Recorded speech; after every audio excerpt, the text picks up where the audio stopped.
Well, hello everybody and welcome. I'm Peter Goldstein, president of Hippocrates Docs with our project Just One Thing for Health, and which is a series of plant-based doctors, each challenging us to change one habit a week towards better health and full vitality and energy. I have with me Dr. Bandana Chawla as our featured doctor. Probably most of you have seen this week's challenge that went out on Saturday. And this is our first video call, and we will be doing this every week with the featured doctor. We will ask the doctor to elaborate a little bit and answer the questions that people have submitted. And with that, I'd like to introduce Dr. Chawla. And before we go to Dr. Chawla, I'd like to introduce Velan, my co-host and project manager. She's been doing a wonderful job getting everything out and supporting this program. So Velan, say hello. Hello, everybody. Welcome, and thanks, Peter. Okay, so we'll hand it off to Dr. Chawla then. And Velan, Dr. Chawla, would you like to elaborate on what you've said in your video in this week's challenge? Sure.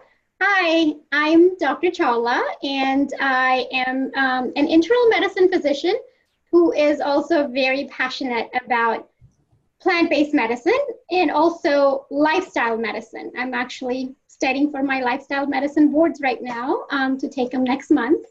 And I did my video on fiber because I noticed, even though everyone's worried about not getting enough protein, what most people in our country are not getting enough of is fiber. And so I am here to answer any questions that you may have about fiber, and I want to encourage everybody to really work on increasing the amount of fiber in their diet. So wonderful. One of the questions that has come in for us is the question, is there such a thing of too much fiber? Yeah, so, the amount recommended by USDA is about 28 grams for women and 35 grams for men. And most Americans are getting only about 15 grams a day. As plant-based doctors, we're recommending 40 to 50 grams of fiber a day. In terms of should you try to get even higher than that and be a super achiever, you can actually go well into your 60s without any problems, because there are certain blue zones. Blue zones are these areas of the world where people live a very long time, but not only do they have a long lifespan, they have a long health span. So well into their 90s, these people do not have any dementia and do not have any need for walker or cane. So National Geographic recently, well, it's been several years now, funded research and sent this guy, Dan Buettner, to blue zones to find out what they're doing. And one of the things that he found in common in all these blue zones is the large amount of fiber that these people are eating. And a lot of them are eating fiber over 60 grams. In terms of getting to higher than that, I don't know. I would have to look at the studies. I think it would be kind of hard to even, you would have to eat quite a bit all day long to try to get to 100 grams of fiber or something like that a day. I know at least studies of people who are eating 60 to 70 grams of fiber a day, and they're doing just fine. They're thriving. So yeah, if you want to do more than 50, you can. I don't think doing more than 70, there are any studies on any benefit on that. Dr. Chawla, that's great to know. And I think that a lot of people are wondering or would wonder, what are some of the fiber foods that you can eat that are part of this 28 to 50 grams a day? Sure. So basically, fiber comes from plants. There is no fiber in any animal foods. So dairy, eggs, meat, fish, there is no fiber. You have to eat plant foods. And you want to eat plant foods in their more whole food form, in their natural form, the way nature made them. Eating processed plant foods like potato chips, Oreo cookies or French fries is not going to be a good source of fiber. So you want to eat lots of fruits, you want to eat lots of vegetables, and fruits actually, if you can eat them with the skin on, with the peel still on, that will provide a lot more fiber. And then you want to do whole grains, not refined grains, but whole grains. So refined grains, even though the term refined sounds like it's something better, it's something way worse. It's taking the way things are and stripping it of its fiber. So brown rice, wild rice, black rice, whole grains. White rice is not a whole grain because it's been stripped of the fiber. Quinoa is whole grain, oats are whole grains, but pretzels and cupcakes and pastas and cookies and white bread or white tortilla, all of those are very much refined carbs. And that's the reason carbs get the bad name, is because of these refined products. But unfortunately, a lot of people are putting carbs all in the same category and calling them all bad, which is so unfair, I feel, to the good carbs, which are really good for us. So I have patients who are even avoiding fruits because they're so scared of carbs.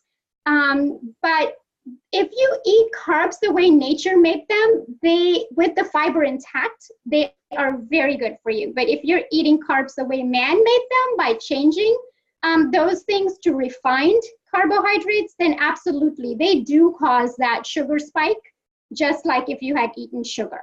And they absolutely should be avoided. So yeah, back to your question, nuts and seeds and whole grains and vegetables and fruits. Yeah, those would be the things to eat to get fiber. Perfect. Thank you. Well, a question came in about the difference between soluble and insoluble fiber. Okay. Yeah. Yeah. So, there's some places that are saying that we really don't need to worry too much about that distinction, and nutritionists don't need to worry so much about it, but they are different kind of fiber, so let's go over it. Soluble fiber is the one that if you add water to it, it's soluble. So if you add water to oats, it becomes a mushy, soluble thing. If you add water to chia seeds, it becomes this mushy gel. So those are examples of soluble fiber. If you add water to a celery stick, there is no mushy gel that it becomes. That's an insoluble fiber. In general, both soluble and insoluble fiber help with weight management because they both make you feel fuller. They both help with constipation because they both help move things along. Soluble fiber is a little bit better for cholesterol lowering because it helps get rid of LDL better. Soluble fiber is also a little better for glucose control in diabetes because it helps that sugar be level and not allow a sugar spike. Soluble fiber is also good for both constipation and diarrhea, whereas insoluble fiber is better for constipation only. So some people who are just now adding fiber to their diet, you don't want to go straight from 15 grams a day that you're doing as a standard American to 50 grams a day that plant-based doctors are recommending, because that's when a lot of people will start getting some of the GI symptoms. So you want to do it slowly, and you may want to do soluble fiber first, more of that first, because that's going to be better tolerated and give you less of the GI symptoms than insoluble fiber. Great, great. There are so many questions coming in, Dr. Chawla. Wonderful. So, what about the peel of a sweet potato or a regular potato when baked? Eating that, you said sometimes it's better to eat the outside as well. Is that good? Yeah, there are people I know who eat peel of everything. And if you can do that and you can tolerate that, and if it's, especially if it's organic and doesn't have much pesticides on the peel, then go for it. I am not that good yet, but that's actually sounds like a good idea to do. Yeah. Good to know. Good to know. Peter, did you have something?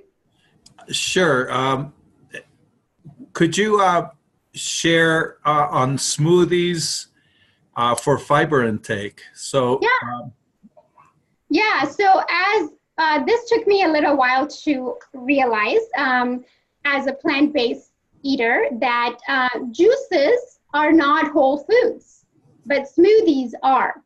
So in juicing, we're actually stripping off the fiber, and that's why juices will give you more of that sugar spike that smoothies won't as much, because in smoothie, you leave the fiber in the blender. So I definitely recommend to my patients that do smoothies way more than juices. Because again, it's not a whole food anymore because the fiber has been removed. So you want to leave it all in. Wonderful. Great. So here's a question. Sometimes, and I think you addressed this, but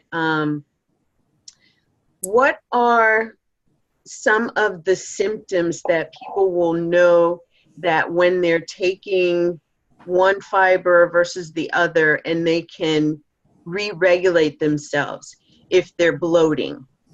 Right. So I tell my patients to keep a food diary, because sometimes that really helps them figure out what it is that's giving them the symptoms of gas or bloating or GI discomfort. Then they can pin it down to what's causing it right now, whether it's beans or broccoli or cabbage. And then, not to say that they won't be able to add that on later on, but at least they know that's what's causing it right now.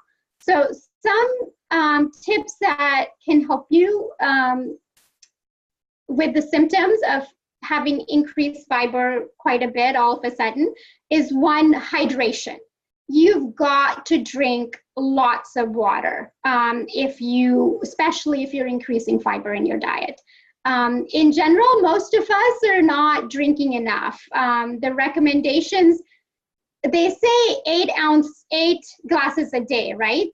But that was done a long time ago when average person weighed a lot less than what an average person weighs right now. So it's better to do it by weight. And the recommendations by weight is that you drink whatever your weight is in pounds, that much in ounces that day. So let's say you are a 150-pound person, then you should be drinking 150 ounces of water a day. So that really helps with digestion. The other thing that really helps is chewing our food all the way. Chewing our food until liquefied. Most of us are eating too quickly and we're swallowing a lot of air, and that causes a lot of gas and bloating as well. So slowing down and mindfully eating and chewing our food is very beneficial at various levels. Wow, that is such great information.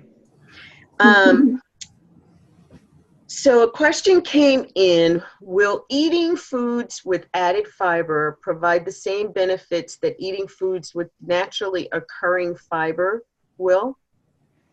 Okay, so that's a good question. Added fiber is basically, where I see it a lot is that they're taking these not so unhealthy foods, not so healthy foods, like ice cream, yogurt, granola bars, cereal, and putting in added fiber. So they can say that this is something with fiber and it's going to keep you full and it's good for you. And a lot of what they're using is inulin or chicory root to put in the added fiber. There are apparently 7 different FDA-approved added fibers that you can add on to food items. So they are beneficial in the sense that they will give you some of the same benefits. They will help with constipation. They will help with satiety and hence weight management. But we really recommend, instead of adding fiber to junk food, eating real food that nature already put fiber in for you. There is already fiber added on to foods made by nature. We don't need to eat processed foods with added fiber. I mean, I guess processed foods that don't have added fiber would be worse than processed foods with added fiber, but I just can't encourage processed foods at all. Good to know. Thank you. Now, another question came in. Have you heard of hing and its use with beans to prevent gas and flatulence? Yeah, it's an Indian thing. Hing, H-I-N-G, right? Yes, Yeah, that's actually the Hindi name for it. I believe the English name is something like asafoetide or something. But yeah, so Indians cook a lot of lentils and beans. And they know that to digest them, there are a few things you can do in the cooking process to where it makes the digestion easier, to where you won't have issues with gas. And one of the things they use is hing. So I was taught that by my mother-in-law. And then we use a lot of ginger, because ginger helps with the digestion of beans and lentils. And another thing that really helps is soaking it. So soaking it and then rinsing it 3 or 4 times to get rid of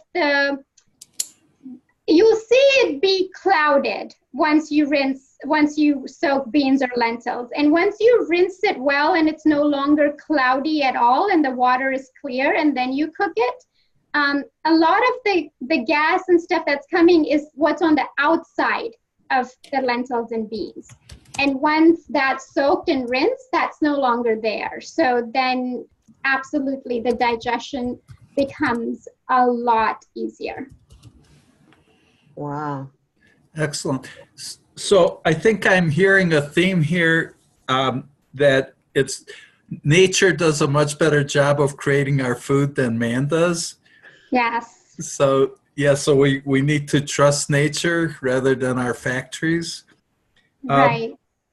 So I would like to ask you 2 things, please. I'd like to ask you if you would share how people can reach you with other questions. Yeah. So I have a blog called MB Plant Physicians. It's EMBEE, MB.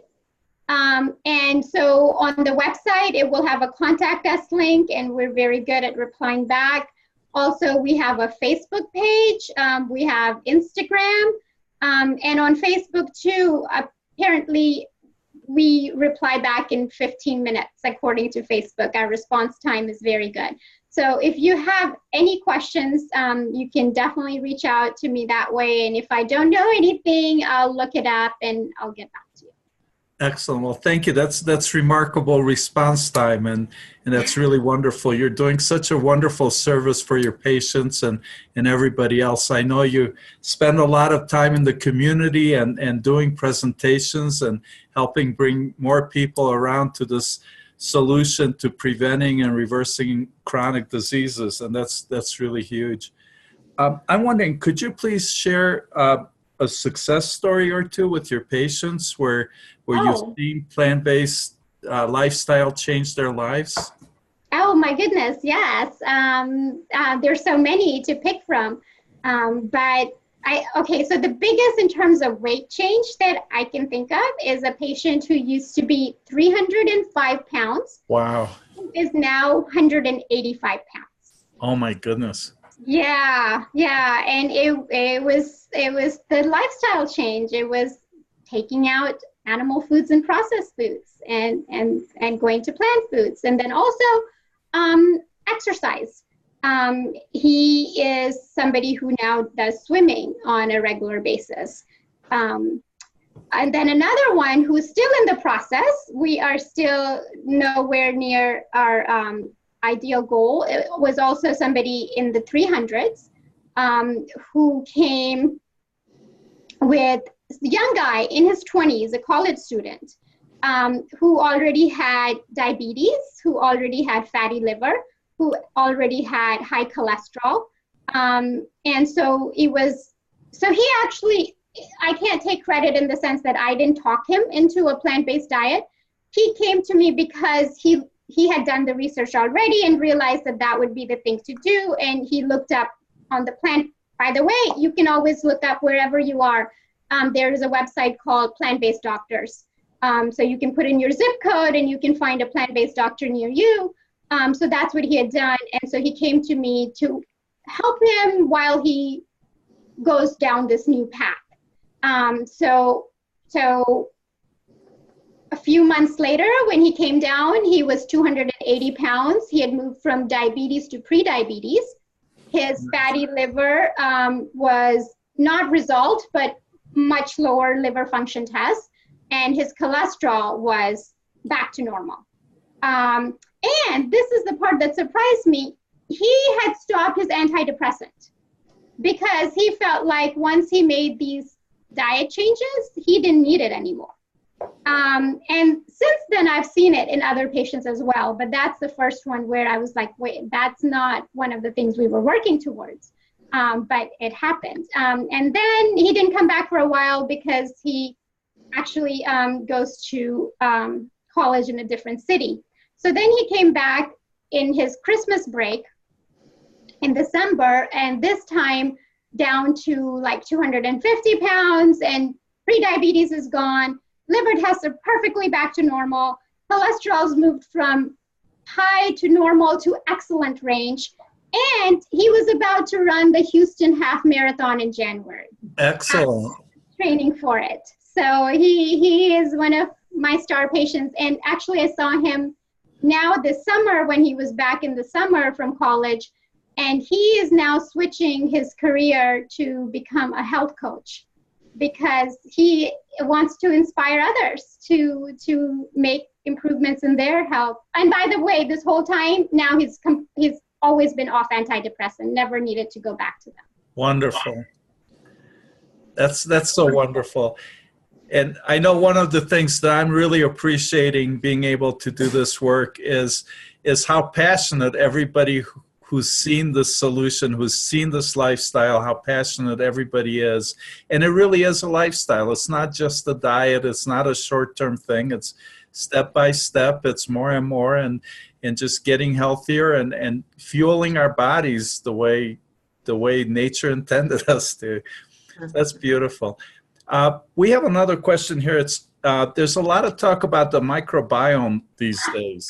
I love the microbiome. Oh, I love talking about this. Okay, so a lot of research has come out. Oh, let me let you finish your question. Sorry. Oh, yeah. Well, and thank you. And there's so much exciting news about the microbiome and all that's coming out of it. I mean, it's just fascinating for me to learn that we have more bacteria in our gut than cells in our bodies. I mean, it's phenomenal information. But the question specifically is about how does fiber impact the gut? Oh, yeah. So fiber, the guy I told you about who got off of antidepressants, and when I went to go searching in terms of science of why that happened, one of the things that came up, there were several mechanisms that came up because apparently others are noticing this too. One of them was that eating a plant-based diet, which was high in fiber, changes our microbiome. And it changes it to having more good bacteria. And those good bacteria, we now know, actually release serotonin, which is a feel-good hormone. It is what they are. That's what they do for antidepressants, is SSRIs or serotonin reuptake inhibitors and stuff. They try to keep serotonin around more, these antidepressants. So here, these bacteria are releasing this hormone that we're trying to chemically have around. So that's one of the ways that fiber increases our good bacteria. So basically, everything in nature wants to grow and reproduce if you give them the right environment and right food. So same thing with the good bacteria. You don't have to keep taking probiotics, right? Most of our evolution, our ancestors never even heard of probiotics, never even, didn't know what that was. So if you are eating a lot of fiber and a lot of resistant starch, then those good bacteria will automatically grow and reproduce and thrive, because fiber and resistant starch doesn't get digested in our stomach and small intestine. So it gets down to our large intestine and our colon, and that's where these good bacteria live. So then these good bacteria feed on the fiber and resistant starch that's made it down there, and that helps them grow and thrive. And then they use that fiber to do amazing things, like make these short chain fatty acids called butyrate. And butyrate is anti-inflammatory and really decreases inflammation throughout our body. And I can just go on and on about how amazing the gut microbiome is, and how these studies are showing. I don't know how much time you have. Well, we sure. Please share a little bit more with us. Sure, it's fascinating. Sure. Okay, so they've taken gut bacteria from skinny rats and given it to fat rats, and taken it from obese rats and given it to skinny rats. And so what happens is, when skinny rats now have obese rats' gut microbiome, they now start gaining weight, eating the same calorie diet they did before. And the obese rats are now losing weight, eating the same calorie diet that they ate before. So this is how much power the gut microbiome has. And there are actually fecal transplant studies out there, and you can look it up, fecal transplants, to where they're taking stool from skinny vegans and putting it into obese people to help them lose weight. But the way I figured, instead of getting stool from skinny vegans, maybe just start eating like skinny vegans. And then you will automatically get that gut microbiome, which will, make your mood better, will make your metabolism better, make the inflammation better, and just improve your health. That's wonderful. Yes, and we look forward to having information, what our weekly challenge to be around the microbiome. I'm sure we'll be doing some of that too in the near future. There's so many fascinating topics, and it's just so wonderful how powerful it is. And then you start digging in, a layperson can understand it, but yet you dig in, and there's incredible science and detail and so much work and decades of research by the most wonderful researchers on the planet. I'm so looking forward to learning from the other 29 doctors. Yes, well, thank you. Yes, we all are. They're wonderful doctors. And you know what, maybe with that, I take a moment, if I may, to introduce Dr. Riz, who's going to be one of our featured doctors in the near future. So can we, there we go. Dr. Riz, please say hello to everybody here at Just One Thing for Health and Hippocrates Docs. Oh, hi, everybody. And I'm Dr. Riz. I'm from the Dallas, Texas area, and I'm very excited to be a part of this project. The more and more I learn about it, the more excited I get. And I'm looking forward also to hearing everybody else's contributions. Wonderful. Can you share a little bit about, get people curious about what so don't give away the secret here, but what will you help people learn No, I wasn't ready, so I don't have my teaser just right, but I guess I'll say I'm a vascular surgeon. So I deal with cardiovascular disease and atherosclerosis.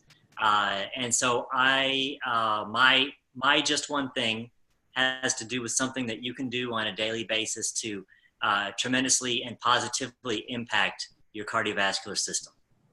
So how's that? That's wonderful. Thank you. Thank you.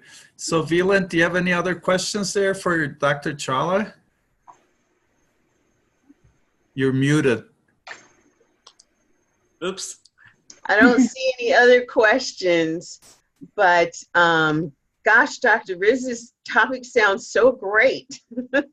Yeah. And I can't wait. I have to say, I am so excited to be a part of this project, to see what these amazing doctors are doing to change lives and to help others to understand the dynamics of what nature has provided for us. We've gotten to the point where we take so much for granted, and it's just such a delight to be with you all and to share this information coming across. Thank you so much, Dr. Chawla and Dr. Riz, for being here today. I'm thoroughly enjoying this, and I'm in for the long haul. Thank you. Wonderful. Well, thank you, Veland. And everybody, please send us questions and reach out to Dr. Chawla on her site. And with your questions, everybody's here to help each other and move us along and get to what I would like to see, where a plant-based lifestyle as the solution to prevent the preventable tragic chronic diseases, where the tipping point where this is going to be common knowledge and everybody will know that there really is a solution other than where we've been going, and the food we eat is really, really important. So does anybody else have anything, or we can? No, I was just going to remind everyone to eat more plants, eat more fiber, and be well. Thank you very much. Okay, well, thank you, everybody. And until next time, we hope to see you all next Tuesday night when we have Dr. Grossman and taking calls on osteoporosis, and he'll be talking about how important it is to take care of our bones, and how some of the things that we really do is detrimental to our bone health and does leach away the important nutrients and important parts of what our bones are there to do for us. So thank you, everybody. Have a wonderful week, and I look forward to having your feedback and your comments and your questions. So and don't forget to check your email on Saturday for the next weekly challenge. All right. Wonderful. Thank you, everybody. Have a great evening. Bye. Bye.